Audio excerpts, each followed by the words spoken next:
Welcome बच्चों, आइए दोबारा से फिर काफी दिनों बाद हम यहाँ पर हाजिर हुए हैं। कुछ 3-4 दिन का एक टेक्निकल ग्लिच, एक ऐसा कुछ मेलवेयर इंटेंशंस, कुछ ऐसी इंटेंशन की वजह से हम डिजायर्ड अपलोड यूट्यूब पे कुछ दिनों से नहीं कर पाए और इस वजह से काफी सारे बच्चों के कॉम्पिटिटिव एग्जामिनेशन में कुछ ना कुछ उनको थोड़ा बहुत कमी का सामना करना पड़ा। लेकिन अब फिर हम वापस आ चुके हैं क्योंकि अभी बहुत सारे एग्जामिनेशन बचे हैं, दोबारा से 11th और 12th की तैयारी बची है, तो वापस आ चुके हैं हम। अब दोबारा से उसी जोश के साथ उसी उत्साह के साथ तैयारी करेंगे और फिर से हम कहेंगे हैप्पी एग्जामिनेशन, अपने इन एग्जाम की तैयारी करते रहिए। पिछले कुछ समय में कई बार ऐसा रहा कि हमारे कुछ वीडियोस दिखाई भी नहीं दिए, कुछ प्राइवेट हुए एक्सेट्रा, कई तरह की टेक्निकल प्रॉब्लम यहाँ पे रही। अब हम नहीं कहेंगे कि क्या था क्या नहीं था, सॉर्ट आउट हो चुका है सब कुछ, लेकिन अब जोश हमारा कम नहीं हुआ और ना ही आपका कम होने देंगे और दोबारा से फिर अपनी तैयारी की शुरुआत करते हैं। आइए आज मैं आपको बताता हूँ किस तरह से आपको न्यूमेरिकल को सॉल्व करना चाहिए, न्यूमेरिकल कैलकुलेशन को सॉल्व करना चाहिए और किस तरह से मिनिमम में मैक्सिमम करने की कोशिश कर सकते हैं। आपको जब कभी भी न्यूमेरिकल दिया जाता है तो ये बहुत जरूरी है आप सबसे पहले वहां पर वैल्यूज को जरूर लिखें। जो भी वैल्यूज आपको दी गई हैं आप उन वैल्यूज को जरूर लिखें, फार्मूले को जरूर लिखें, फार्मूले में वैल्यू पुट करें और अपने डिजायर्ड आंसर की तरफ आपको वहां आगे बढ़ना होता है।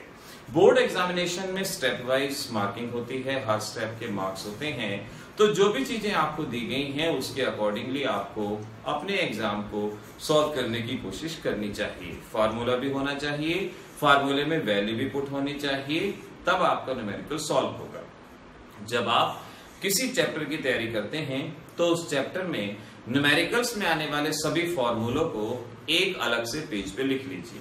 जैसे आप सपोज सॉल्यूशन का चैप्टर पढ़ रहे हैं तो सॉल्यूशन में न्यूमेरिकल्स में इस्तेमाल होने वाले फार्मूले molality, molarity, colligative properties, delta TB, delta TF, osmotic pressure, इस तरह के फार्मूलों को आप एक पेज पे लिख लीजिए। एक पेज से ज्यादा जगह ये नहीं लेंगे और जब आप कोई न्यूमेरिकल सॉल्व करने बैठे तो उस पेज को अपने सामने रखिए।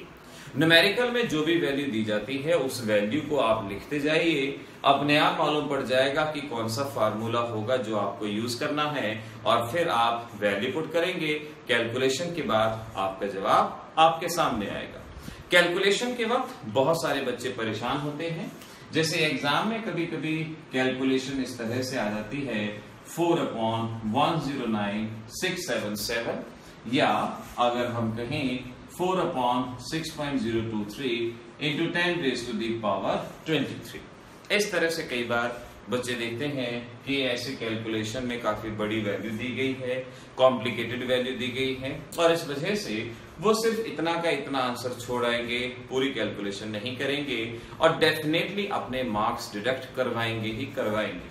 तो आप यहाँ कुछ अप्रोक्सीमेशंस का यूज करें, रफ में अप्रोक्सीमेशंस का यूज करें और अपने आंसर को अपनी कॉपी पे लिख दें।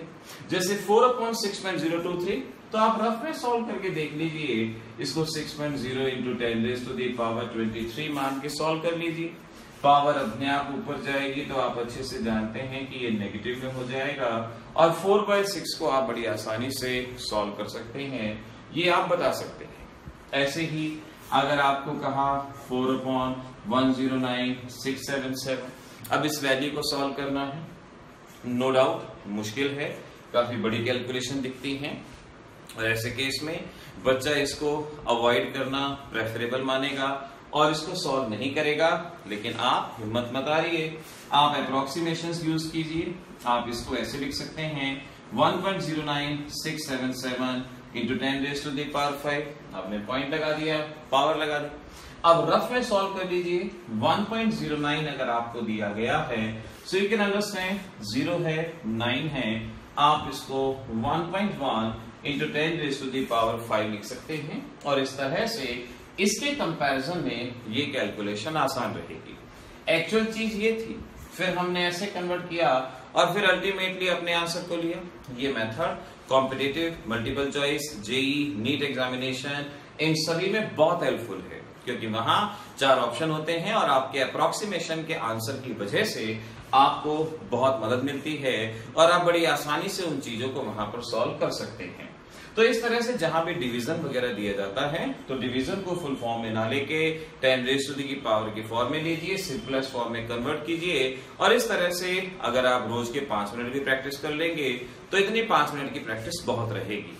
इसके अलावा जब आप न्यूमेरिकल्स को सॉल्व करने जाएं, आप कुछ लॉग की वैल्यू को जरूर ध्यान रखें, जैसे log 2 0.3010, log 3 0.4771, log 4 0.6020, log 5 0.6990, log 10 1 and log 100 2। ये कुछ लॉग की वैल्यूज रट के चाहिए। अब ऐसे तो लॉग टेबल कई बार आपके क्वेश्चन पेपर में भी अवेलेबल होती है, लेकिन कई बार टाइम सेव करने के लिए आप इन लॉग्स की वैल्यू को डेफिनेटली याद करके जाइए। जैसे सपोज log 4 की वैल्यू आपसे पूछते हैं, आप बाय चांस भूल चुके हैं, तो यहां भी आप कुछ अप्रोक्सीमेशंस का यूज करें। log 4 को आप लिख सकते हैं log 2 raised to the power 2। और जब हम पावर्स को सॉल्व करते हैं, लॉग एंटी लॉग सॉल्व करने का वीडियो ऑलरेडी अपलोडेड है, अगर आप नहीं जानते तो वहां पर भी देख सकते हैं। और log 2 raised to the power 2 आगे आ जाएगा तो ये क्या बनेगा 2 log 2। log 2 कितना है हमारे पास 0.3010 और डिजायर्ड वैल्यू हमारे पास आएगी। अगर आपसे कहते हैं log 8 की वैल्यू आपको बतानी है, सो यू कैन अंडरस्टैंड आप कैसे लिख सकते हैं इसको log 2 raised to the power 3। 2 raised to the power 3 ऐसे लिखा जाएगा और जब इसे सॉल्व करेंगे 3 log 2 और log 2 की वैल्यू है ही आपके पास, सो 3 into 0.3010। इस तरह से आप इन कुछ लॉग्स को याद रखिए और उसके अकॉर्डिंगली वैल्यूज को सॉल्व कीजिए। जैसे आपको कहा गया log 25, अब log 25 का मीनिंग आप बहुत अच्छे से समझ सकते हैं, कितना बनेगा log 5 raised to the power 2, इतना बनेगा 5 raised to the power 2। और जब आप इसको सॉल्व करेंगे सो 2 log 5 की वैल्यू आपके पास है, तो आप अपनी इस कैलकुलेशन को सॉल्व कर सकते हैं। तो इस तरह से न्यूमेरिकल्स को सॉल्व करने के लिए आप कोई भी एग्जांपल ले सकते हैं और उन एग्जांपल्स के अंदर पहले वैल्यू लिखनी है, फिर फार्मूला लिखना है, फार्मूले में वैल्यू पुट करनी है और कुछ इस तरह से कैलकुलेशन को आसान करने की कोशिश करनी है। और कैलकुलेशन आसान होना कोई बड़ी बात नहीं है, जरा से एफर्ट्स करेंगे कैलकुलेशन आपके लिए आसान हो ही जाएगी, बन ही जाएगी। इस तरह से अपने एग्जामिनेशन में कैलकुलेशन करनी है, चाहे बोर्ड एग्जामिनेशन हो, बोर्ड एग्जामिनेशन में अप्रोक्सीमेशन रफ में करने हैं और आंसर आपने इधर लिख देना है। और एक और चीज का ध्यान रखें कि कई बार मल्टीपल चॉइस एग्जामिनेशन में जब आप अपीयर होते हैं, कुछ ऐसे क्वेश्चन होते हैं जो आपको बिल्कुल नहीं आते, जिसका जवाब नहीं जानते, तो जरूरी नहीं है हमेशा सिलेक्शन का मेथड ही ले, कभी कभी रिजेक्शन का मेथड भी आपके लिए हेल्पफुल हो सकता है।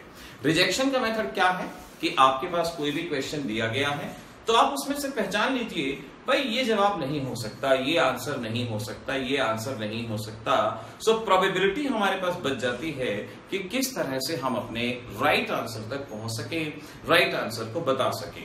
तो इस वीडियो के अंदर हम कम से कम इतना तो आपको बता ही सके हैं कि कैसे आपको कैलकुलेशन करनी है और मल्टीपल चॉइस में किस तरह से सिलेक्शन के अलावा रिजेक्शन मेथड को भी आपको अडॉप्ट करना चाहिए, यूज करना चाहिए।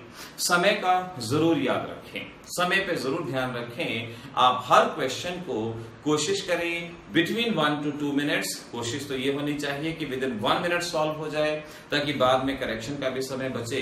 लेकिन अगर 1 मिनट नहीं होता तो बिटवीन 1 to 2 मिनट्स जरूर करें। और एक और बहुत इंपॉर्टेंट बात, अब इस बात को ध्यान रखें कि जितने भी आपके कॉम्पिटिटिव एग्जामिनेशन होने हैं, मेजर पार्ट एनसीईआरटी बेस्ड आना है, मेजर पार्ट एनसीईआरटी बेस्ड आना है। तो एनसीईआरटी बुक की सभी एक्सरसाइज को, एनसीईआरटी बुक की एक एक लाइन को जरूर पढ़ लें।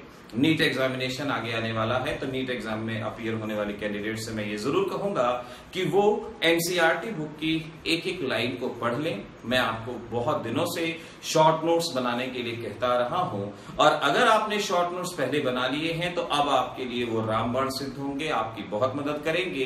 लेकिन इतना जरूर ध्यान रखिए कि नीट एक इंडिया लेवल का एग्जामिनेशन होगा और उसमें एनसीईआरटी की बहुत बड़ा रोल रहेगा, इस बात को ध्यान रखें। पास्ट का पेपर पैटर्न कुछ और था, अब का पेपर पैटर्न कुछ और रहेगा, इसीलिए एनसीईआरटी लेवल को भूले नहीं, इसकी तैयारी जरूर करते रहें। जो बच्चे वीआईटी के एग्जाम में बैठ रहे हैं या किसी और एंट्रेंस एग्जाम में बैठ रहे हैं, खास तौर पे मेरी एडवाइस है उनको कि एनसीईआरटी की एक एक लाइन पढ़ के अपने शॉर्ट नोट्स बनाएं और कम से कम 10-10 बार उन शॉर्ट नोट्स को पढ़ डालें। और अगर आपने वो 10-10 बार शॉर्ट नोट्स पढ़ डाले तो एग्जामिनेशन में सक्सेस के चांसेस बहुत ज्यादा रहेंगे। तो तैयारी करते रहिए, अब डेली आपको इसी तरह से वीडियो मिलते जाएंगे और आपकी तैयारी अच्छे से होती जाएगी। All the best.